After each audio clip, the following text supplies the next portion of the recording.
Yes, you do. And one of the hallmarks of breath work, deep mindfulness meditation, and EMDR, which I'm so grateful to have been able to use all of those modalities. But if you can't, for whatever reason, find an EMDR specialist, or you can't afford it, or insurance doesn't cover it, breath work is free. And my doctor said you didn't need the EMDR for that memory because the breath work was enough. It was sufficient. Mm. That's my doctor saying that. We Wow. moved on to the next memory because she determined that I had already done what we were going to do in the room. Oh So that's the power of breath work. And we do put a lot of faith in our doctors, but every once in a while we get an amazing doctor like my doctor, Dr. Charlene Ruan, and she by all means necessary healing. She doesn't care. She doesn't have an ego about it. She just wanted me to heal. And she knew that this was going to be something that I should do alongside of EMDR. And I continued, and to this day, I still do breath work. I don't do EMDR anymore, but I still yeah. do breath work. Have you ever tried any other modalities that include, like, as an example, I have a body worker here that I use. She's amazing and super spiritual, super, super into it. Like, she's lived in Peru and done deities, and she's like very all there and We are out there. definitely going to hang out. I just want you to know I Yeah. am like, Good. it's official. Good. I can't Good. wait. Where I actually really believe that will happen sooner than later. But and so I remember I had seen her for a couple of years, and she does amazing body work. She actually uses her feet to walk on you and to Cool. massage. So she does massage, but it's body work, and Yeah. there's emotional and energetic things happening. And it was last year, and it was kind of just before sort of my is just at the sort of beginning of my big trauma that happened last year. And she's like, I can kind of feel you're in a different place. And she's like, if anything comes through, she's like, just keep going. I keep going, just kind of keep going, breathe through it. Whatever comes through, just allow it. And so as she's doing some work and she's on my back and she's on this spot, and she's like, eventually it's like the spot that won't go away. And she goes, if this spot had a sound, what would it be?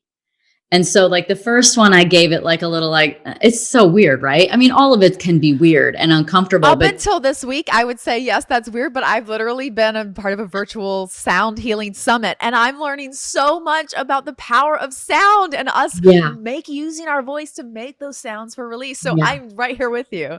yeah. So she said, give it a sound. And I was kind of like, like, gave it a sound. It wasn't a real one. And then a couple, like, 10 seconds went by, and all of a sudden, like, I made this sound that all of a sudden just came out, and it was like much louder and bigger. And then I just started bawling. Wow. And so you're so right that, like, the sound and the audible, like the somatic element of things, whether it's breathing or some sort of verbal, I mean, have you ever heard of Taryn Toomey? She has the thing called workout called The Class. No. She has an app, and she also has a studio in New York, but Okay. part of it includes a lot of verbal, like, so it's like Oh, you'll cool. play a song, and then in the song you do the same movement over and over again. And in it, there's encouragement to make noise. So you're like, you like Oh, really get it out. amazing. And what's crazy is that by the end of, even in the middle, but definitely by the end of it, when it goes into like the heart opening, which is this, just literally you move your arms back and forth, all of a sudden and verbal prompts help, like questions and things like that. But I mean, like, most of the time that I do it, it's like there are tears for something, Yeah. you're processing something. So that's so cool that, you've found techniques, and honestly, so young. Well, I mean, you said it too. You said it about your little. I said your daughter, your inner child. I think of my inner child as my daughter now, but being It's great. being silent for so long, right? Of Mhm. of course we need sound. Of course we need to find my. I gotta. When they do those energy readings, like the auric Yeah. field and Oh yeah. your energy centers, my throat center, my throat chakra was black. Oh, wow. Yeah. Oh, wow, is a great Oh. response. I was more like, "Oh, wow, what the hell?" I was like, I've been doing this work for a year. I'm like, "Wait, I've been working on myself for a long time. What do you mean my throat's still what?" Mhm. I literally was blown away by how many parts of my life, I started to realize, because when that stuff like that happens, I ask myself, where am I being silenced? Where am I not speaking my truth? What I realized was I wasn't being silenced anymore. I was speaking my truth very loudly. I did not know I was allowed to speak my needs. Oh, wow. Speaking my needs was a thing that I did not do, especially with men. I Oh, did not voice my needs. oh And yeah. because of that, my throat was so blocked, and sound has been so profoundly healing. And to your point, we're right on this parallel wavelength. But I was in this wild, amazing breathwork that was facilitated by Ikar Wood, who is a part owner of Modern Nirvana, which actually they're having an amazing thing in Austin, Texas this weekend, a convention with Deepak Chopra and all those guys. It's Mm, all of these modalities, but mm. he's a breathwork facilitator. He did a 2.5 hour session with me, and I swear to God, I saw the black bubble thing in my throat Love come it. out of me. I felt he even got a trash can. I was like, I'm so sorry. Ugh. Like I was like Yeah. retching. It was so intense. Sorry guys if you're like really being grossed out listening to this, but it was so powerful and so beautiful, because here's what's so crazy. He turned on a song, and I knew the song after like 2 hours of the session, and that had happened, and I was coming down from it, and I started singing. I could sing. Like I don't sing. I sing in the Oh shower. I my sing in my God. car, my convertible top down with the wind blowing. He was like, "You're such a beautiful singer. Do you do that with your work and everything?" And I was like, "No, no, no, Ikar, I don't. I don't sing. I don't know what that was. That was crazy, but my something released in my throat, and I now when I do sound modalities and stuff, I can move all the way up and down the scales, and I would always get these Wow. like little blocks. So all of it, everything, The Body Keeps the Score is actually a book by Bessel van der Yeah, I Kolk. bought that book just a few weeks ago to Oh read. my I haven't God. read it yet, but I got it. Amazing, amazing, amazing book. Life changing for me and for anyone who might have felt like it was your fault that you froze during a sexual assault or Mm, any kind of abuses. I remember when I was sexually assaulted when I was a teenager out here in LA, my whole body just froze and my system shut down. And I was reading The Body Keeps the Score. mm. I'll never forget. I burst into tears Oh because it no. started talking about how the system does a system override and sends you into freeze. We always hear about fight or flight. We don't hear about freeze and faint. Fawn, Freeze and right? faint. Freeze. Oh, fawn or faint? Yeah, you Fight, can lose freeze, or faint. consciousness, right? So you can Mhm. you can technically faint, but it's a psycho, not a psychosomatic, but it's a psychologically Yeah. induced fainting. Yeah. But so my body learned to freeze. Breathwork was really hard for me because I never breathed. I didn't my lungs were actually incapable of full capacity because my ribs were concave due to years of holding my breath during my trauma. These are all things I learned by body work. And I'm so grateful again to my Mm. doctor for not saying that Western medicine is the only answer. She wanted to work with all modalities because she Oh wanted me to yeah. heal. Did you ever, well, speaking of Western medicine versus Eastern, were you ever taking anything? Were you on any kind of antidepressants or anything ever?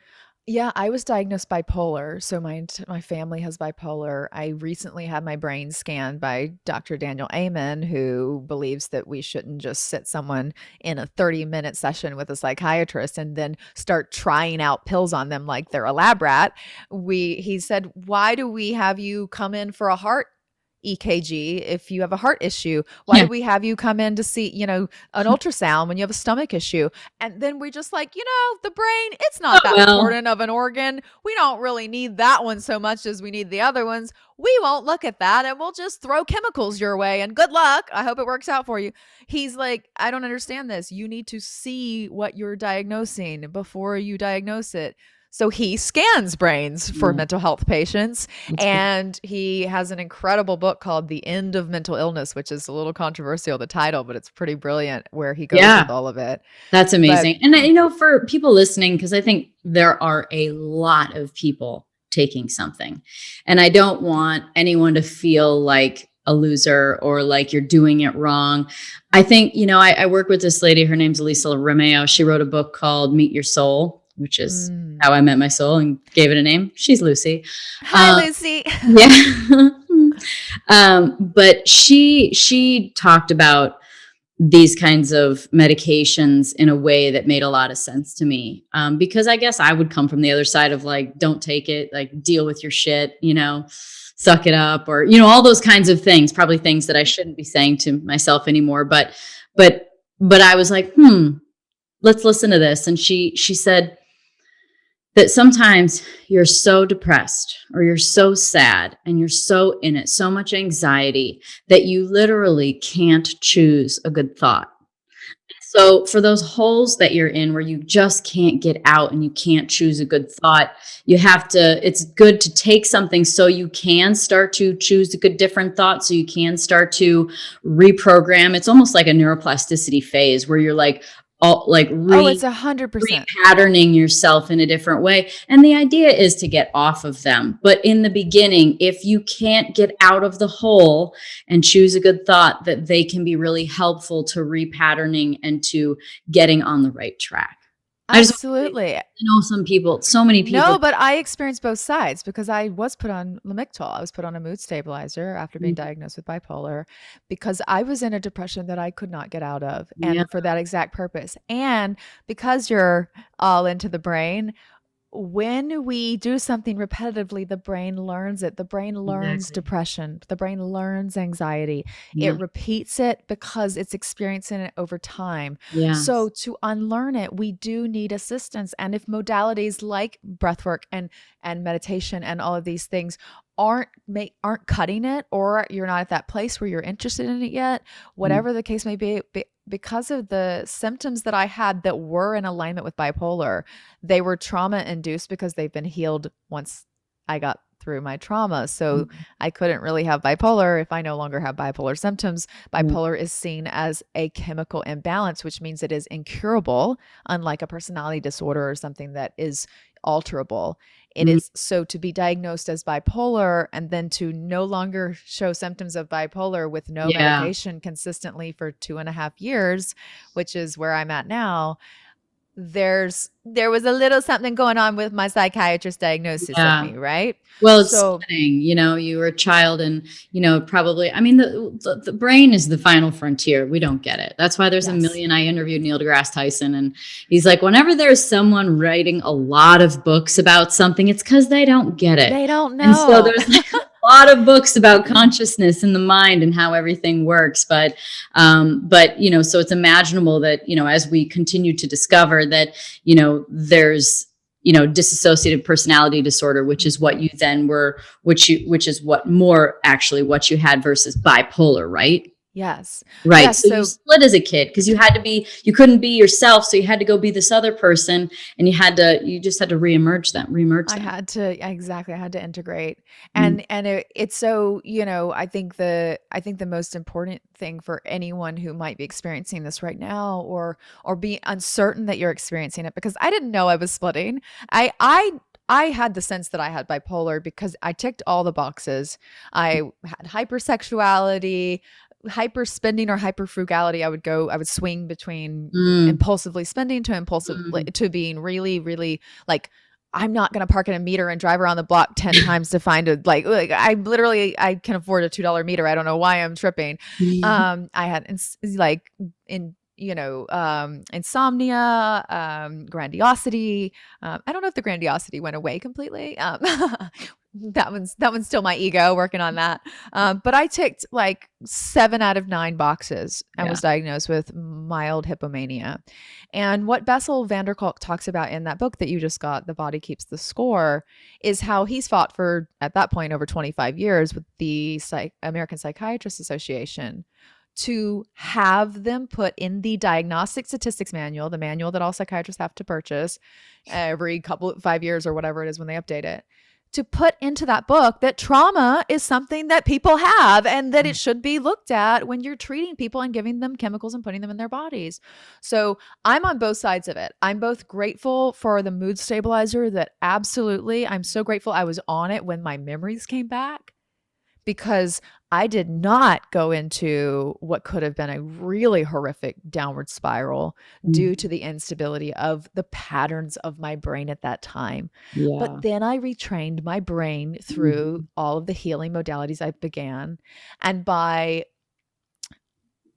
November of 2000 and was it 2019? Yeah. By November of 2019, so my memories came back in August of 2018. By November of 2019, I went off my medication with my doctor. I didn't go back to my psychiatrist because he was already trying to like have me go on something else. The more I told him I was doing well, he was like sure that it was my grandiosity and was trying to put me on different things.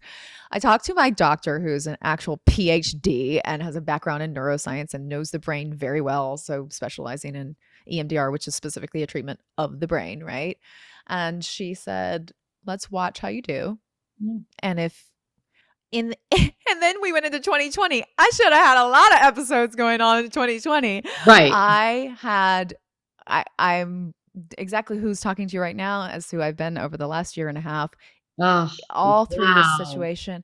And that was coming off of the medication, finding modalities that help me that are free and Yeah. coinciding them with treatment that Wow. thankfully I was able to, have insurance Yeah. pay for.